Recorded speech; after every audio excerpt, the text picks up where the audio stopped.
You're listening to The Secrets of Star Trek, where we discuss the hidden layers and deeper meanings found in all the Star Trek TV series, movies, and more. And today we're discussing the Voyager episode, The Raven. I'm Dom Bettinelli, and joining me today is Jimmy Akin. Hey, Jimmy. Howdy, Dom. Folks, be sure to get your very own Secrets of Star Trek t-shirt by visiting sqpn.com/merch, and you can find all kinds of StarQuest merchandise there, so check that out. And I want to tell you about another show on the StarQuest Network you're sure to enjoy called The Secrets of Movies and TV Shows, which you can find wherever fine podcasts are found or at sqpn.com/secrets. So we are discussing this fourth season episode, The Raven. Jimmy, can you give us a recap of what happens? This week, Voyager rips off the Next Generation episode, Brothers. In that episode, Data had a hidden program activate that caused him to take control of things and go on a mission tracing a signal to find his father, Dr. Noonien Singh. In this episode, 7 of 9 has something activate, leading her to take control of things to follow a signal to find the ship where she and her parents were assimilated into the Borg. The situation is complicated by the fact that Voyager is trying to negotiate passage through the space of a secretive race known as the Bomar, and once she detects the signal, 7 heads straight into their space. At first, Janeway sends Tuvok and Tom Paris on a shuttle to follow her, and eventually she takes Voyager itself into Bomar space. 7 and Tuvok eventually find the crashed ship, the Raven, where 7 was assimilated, and as the Bomar are attacking, Tom Paris beams them out. Afterwards, Janeway encourages 7 to use the Federation database to learn more about her eccentric space hippie parents, and 7 says that someday she may do so. The end. What'd you think of this one, Jimmy? Yeah, it was there. I've seen this before. This is Brothers, you know, where someone with computerized stuff in them activates and goes on a maniacal mission to find their origins. Yeah, we were just saying before this, before we started recording, that both of us thought this was the later episode where we find out more about her parents. Yeah, about her parents. So yeah, it was a little surprising to me. Like when it ended, I'm like, oh wait, that's not the one I thought it was. So that episode is called Dark Frontier. Right. Okay. So this one was okay. It was a little bit by the numbers, it was fine. I do like that 7's transition from Borg to human is not smooth. That we have these bumps along the road. That the Borg parts don't just give up without a fight. Because this is in her first season on the crew, so she has not been liberated from the collective for that long at this point. Right. And she's struggling with being human. That scene in the mess hall where Neelix has to literally walk her through the mechanics of eating, like a father with a child, like a toddler or whatever. He tells her to put the fork in her mouth like a space shuttle, and then pull it out, and now chew, and now swallow, and she doesn't really get swallowing at first, which really wouldn't make sense because she's got to swallow her spit all the time. Right. Yeah. But parents do have to face that with kids. I remember when I was being taught how to blow my nose, and it's like my mom put the Kleenex up to my nose and said, now blow. And close your mouth and blow. And it's like, how am I supposed to blow if I close my mouth?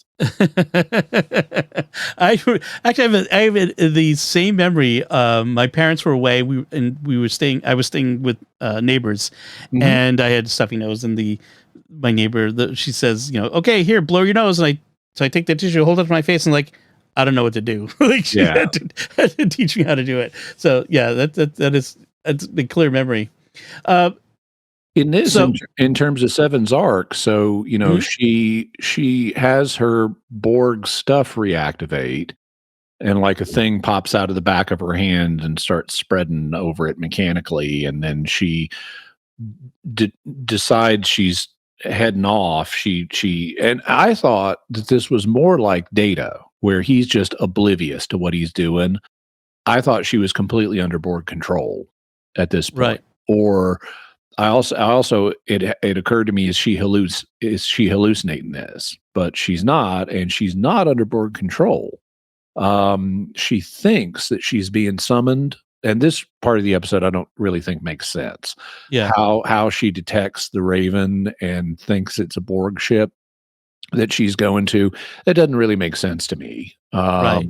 So I think that's a flaw in the writing. But what I like is, Tuvok gets aboard her shuttle. Tom Paris beams him over, and Seven immediately kicks his butt. Just Yeah. there's no question. And Tom even points it out to him, before he goes. Seven can really kick your butt, and he's like, "Yeah, but do you have a better idea?" "Oh, I guess not. I'll beam you over." And then she immediately kicks his butt. Right. And she starts talking to him about she's going to be collected by the Borg once they get to their destination. She's going to be reassimilated. She's not going to have to worry about any of this personal autonomy stuff anymore. And guess what? You're going to get assimilated too. Your species, whatever your number is, your superior, you know, expanded cerebral cortexes will make you an excellent. And it's like, actually, no, I'm not gonna assimilate you. I don't want Tuvok to be assimilated. I'm gonna send you back to Voyager to tell Janeway what happened to me. Right. She's going because she's trying to get away from, in one sense, she's trying to get to the Borg, but also trying to get away from Voyager. She's showing some, compassion in that sense, like, because she still thinks being a Borg is cool. It's a good thing. It's what I know. It's who I am. But there's a part of her that knows that no, this isn't for everyone. This, that we, Janeway wouldn't want to be assimilated. And so she's trying to get away. So there's that interesting tension in her still that we're seeing play out physically with the Borg nanites and whatnot in her. So the story itself was originally, I was looking on Memory Alpha. It was originally going to be just this story of, like you were saying, like the data being taken over. It was about Seven becoming a drone again and going on a Terminator style rampage through the ship. But they said no, that's boring. It's that's not. It's not enough to that story, and so they figured out this other internal conflict, which I think was a improvement. Certainly, it's much better. I did like that, and it was Brandon Braga, the executive producer, who came up with the idea of the Raven being the symbolic, in her visions or dreams, this symbolic version of the ship. Just like in Data's dreams. Right, that's true. Maybe he was remembering something from Next Gen. Yeah. So we start with one of Janeway's holodeck programs. She's in Leonardo's workshop, but John Rice Davies is not here this time. So we've got the workshop, but no Leonardo. And Seven sees a design of an airplane that Leonardo did that has bird-like wings, and that's what plants the thought of the Raven in her head and seems to lead to her Borg stuff reemerging. There's a good discussion in there about how, Jamie's trying to explain to Seven why art is not a waste of time. It's a part of humanity. And I like that because, Borg are all about efficiency. They're machines. They are basically, they're machine. There's no humanity. And especially in this day and age when we're talking about AI and AI generated art, the idea that art is an expression of an interior reality that is not physical. I think it's a nice addition because Seven, in order to be fully human, needs to be in touch with, to understand her own spiritual reality, her own sense of self that goes beyond the physical mechanical device of a body. I think that was a nice touch. Instead, what happens is she starts having these hallucinations of which are themselves, something she could work out, for example, through art.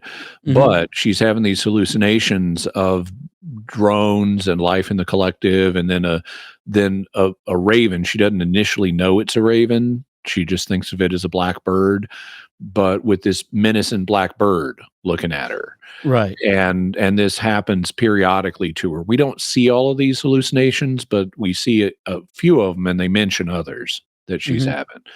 She then goes to the galley because her Borg implants are no longer sufficient to completely fuel her body. because they've Mhm. been pruned back, I guess. And so she needs to start eating solid food. And Neelix, the doctor gives her a list of nutritional requirements, and Neelix is going to cook her something called Chadra Cobb. And you can apparently make this a bunch of different ways. It can be baked, it can be fried, it can be steamed, it can be stir fried. And he asks what she wants, and she has no clue. And Neelix insightfully says, well, this is the first solid food you're going to have eaten in quite a number of years, so I'll steam it. And that sounds reasonable. Mhm. Steaming it, it's not going to be heavy, it's not going to have oil, it's not going to be, really singed. It's going to, steaming sounds reasonable. And so he gets some Chadra Cobb and then stir fries it in front of her and gives her the stir fried Chadra Cobb. So did you forget what you just said, Neelix? Yeah. It is nice. Again, another aspect of humanity is, food is more than fuel. There's a communal, social, and spiritual aspect to eating. That it's more than just shoving energy into our body. That it has other it satisfies other needs in us besides just fuel. And I'm glad that he includes that. And this is all part of the emerging humanity in Seven. And you wonder, is this what the Borg nanites in her start fighting back against? There's this war inside the Seven between humanity and the Borg. Those Borg nanites do not like stir-fried Chadra Cobb. They do not. So I mean, he was going to give her steamed to prevent a bad reaction, and he got a bad reaction. There's another interesting. I think Neelix can often be insufferable or annoying, but in this scene, I think he actually comes across quite well because. Yeah. And another aspect of this is when Seven gives a sort of matter-of-fact recitation of the assimilation of 39 Talaxians and how they were a good addition to the collective because of their stocky, musculature, and he's very phlegmatic about it. Yeah, he just says, "Well, good for you then." Yeah, which is pretty diplomatic. Yeah, it's a horrifying thought, and yet he's so compassionate toward her, and that's when Neelix is written well. And by the fourth season, they're starting to figure it out. It's Neelix's compassion that he sort of becomes the heart of the crew, and so that compassionate reaction is what makes is when Neelix is at his best. I think not over the top. Yeah, Neelix is at his worst when Kes is on the show. Yeah, and Kes brings out the worst in Neelix. And by the fourth season, they figured out this character and they gotten rid of Kes. Right. So then we have, from there, when the thing emerges out of Seven's skin, she goes on the rampage, and this is what remains of that original story. And so we have this long action scene, and we have on board, because of course on board at this time is the Bomar, the representatives of this alien culture whose territory they want to cross. Right, and I find that. Go ahead. Go ahead. I was going to say I find them reasonable, actually. Their suspicion, their concern, they want to put restrictions on this alien spaceship that wants to cross through our space. Who knows what their motives are? They're probably more advanced technologically than the Bomar. They apparently are more advanced than all the other species they've encountered so far. So yeah, I'd be suspicious like they were too. Yeah, they're portrayed though as being unreasonable because they have all these restrictions they want to impose, and including this, they're trying to cut across their space to save 3 months' time, and but the Bomar come back with this ridiculously convoluted route that they would need to take in order to avoid all their major planets and all their major military facilities and stuff like that, so they can't spy on them or get involved or whatever. So they're portrayed as being unreasonable, but I agree that a lot of what they're asking for is reasonable. I have trouble taking the Bomar completely seriously because of where their name comes from. Now, according to Memory Alpha, the Bomar were named by Brian Fuller, and he named them after a group of aliens called the Bomar from Return of the Jedi. Okay, maybe so. But there's a deeper origin, because I cannot hear the name Bomar without thinking of the 1960s film Santa Claus Conquers the Martians, where the four principal Martian characters are a family. The King Martian is named Kimar. The Mother Martian is named Momar. The girl Martian is named Gurmar. And the boy Martian is named Bomar. And so I can't hear the name Bomar without thinking of Boy Martian from Santa Claus Conquers the Martians. That's funny. Yeah, for folks who were wondering, the Bomar monks in Star Wars were the ones who built Jabba's palace. His palace was originally a monastery, and you will see in that movie a spider-like droid thing with a brain in a jar. That was part of their religious rituals, was to shed all as much mortality as possible by having their brain in a jar, which sounds terrible, but that's not this one. The other issue with this is the writers still are stuck in this 2D thinking when they think of space. You know, the idea that the path through the Bomar's territory is circuitous, but it's like it's on a 2D surface, like it's this flat thing, and the entire border of Bomar space, not even a speck of dust can cross the border. That's some sensor network you got there. That is a ridiculously fine sensor network. It's just kind of crazy. It's over the top. Why? It's just messy writing, I find, in that. So it kind of takes me out of the story when they do that. One thing that occurs to me often with Voyager in this era is how often Janeway's efforts to rehabilitate Seven has a cost on the rest of the crew. The rest of the crew is often paying for whatever the things that go wrong. I mean, just directly, she shoots several of them who end up in sick bay, and then the whole ship is put at risk of the Bomar sovereignty blowing them out of the space. So it's interesting that Janeway is so dedicated to saving Seven, who's so new to the crew. Is it a maternal instinct? I don't know. What do you think? Well, I think it's you can come up with whatever diegetic reason you want, but the non-diegetic reason is they wanted Seven on the show. Right. And so that's what's really driving things here. I find it interesting now.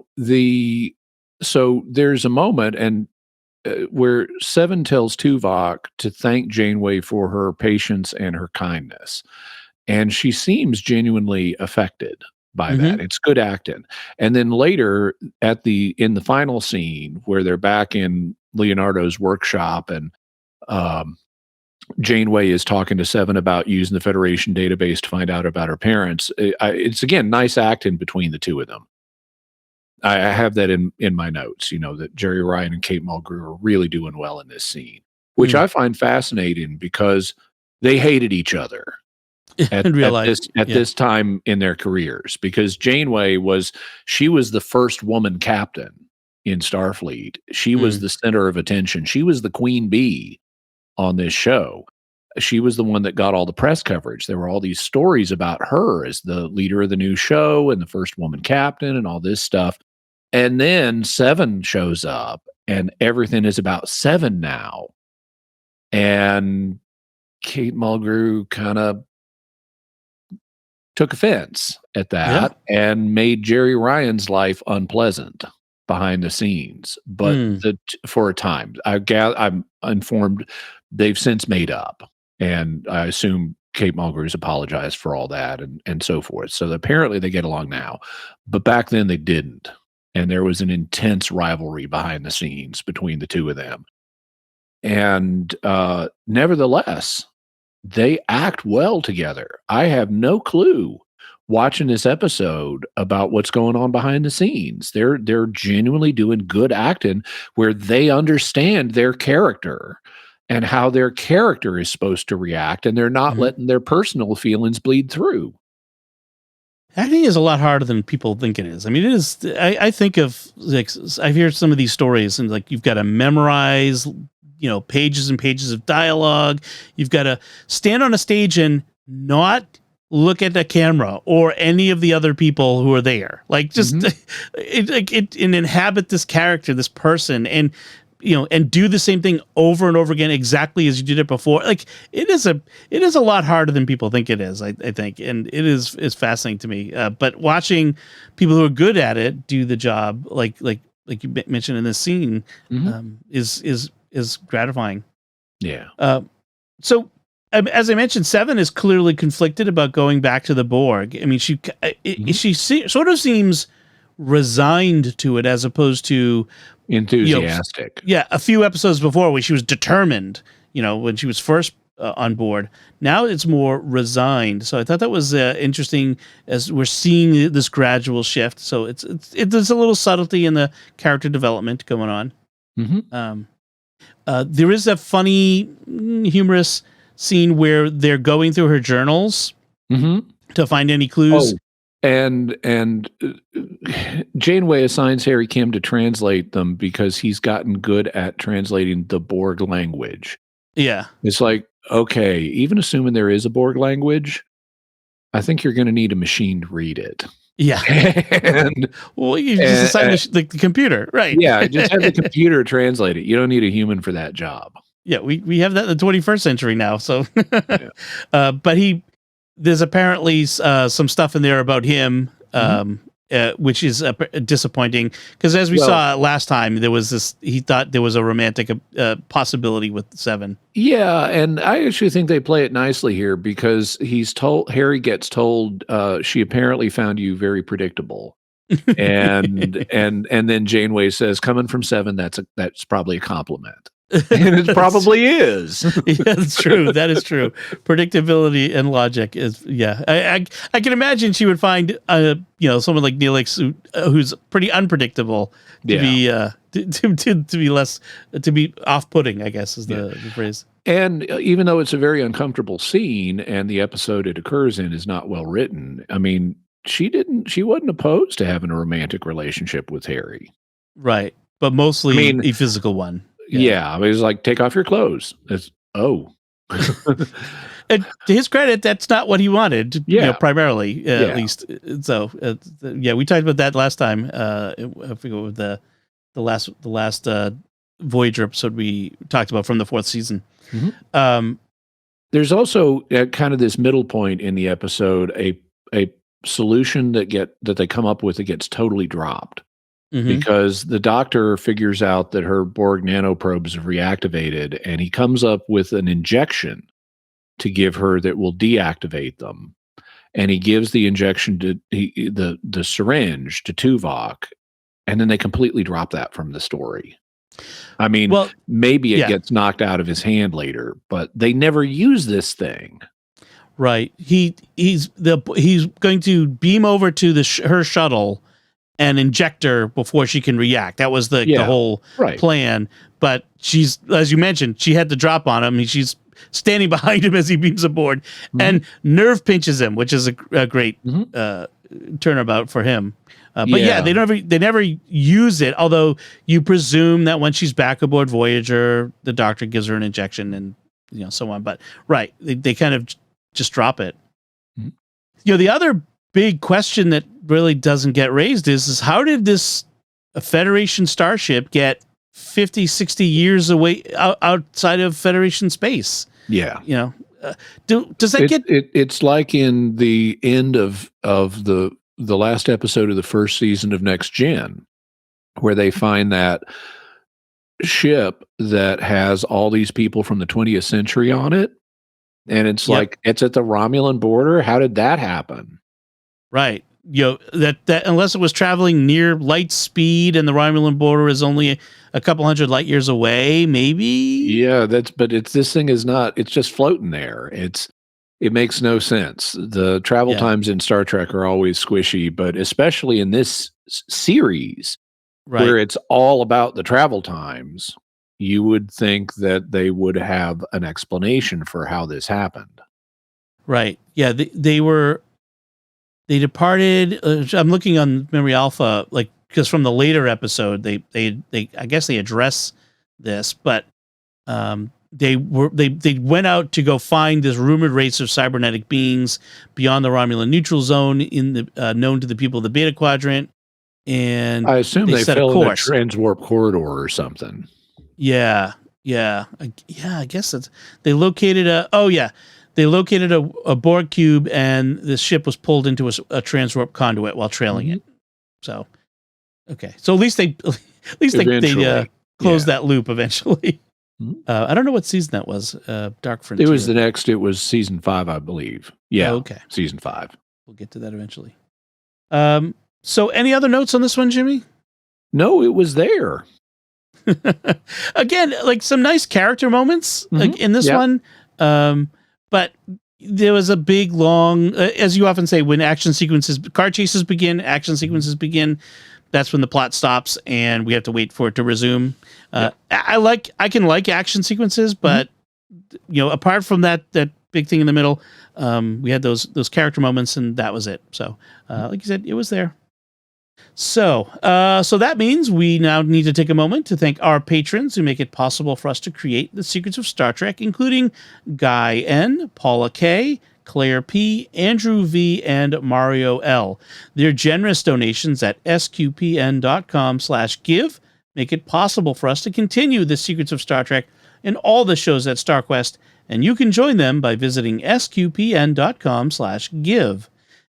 This StarQuest show is also brought to you by Exodus 90 and the Exodus 90 Challenge, which begins this year on January 20th. This isn't just a 90-day program. Exodus 90 is a spirituality for men in modern times, built on 3 ancient pillars: prayer, self-sacrifice, and fraternity. We all long for something more, and that something is to be found in becoming the men that God created us to be, sons of a loving Father. It's time to turn away from our idols. It's time to break free from the pharaohs that hold us in bondage. If you're ready to make a fresh start, to break free, refocus, and rediscover who God is calling you to be in the new year, and embark on a journey to uncommon freedom in Jesus Christ, then download the Exodus 90 app today. We start January 20th, 2025, so go to exodus90.com/SQPN to learn more about Exodus 90. That's exodus90.com/SQPN.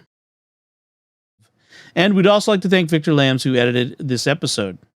So that's it from us. What did you think of The Raven? You can let us know by commenting on the show at sqpn.com/Trek, our Facebook page, facebook.com/StarQuestMedia. Send an email to trek@sqpn.com, or visit our Discord community at sqpn.com/Discord, or comment on our YouTube channel, where you can watch The Secrets of Star Trek at youtube.com/StarQuestMedia. And you should also hit the bell and like and subscribe.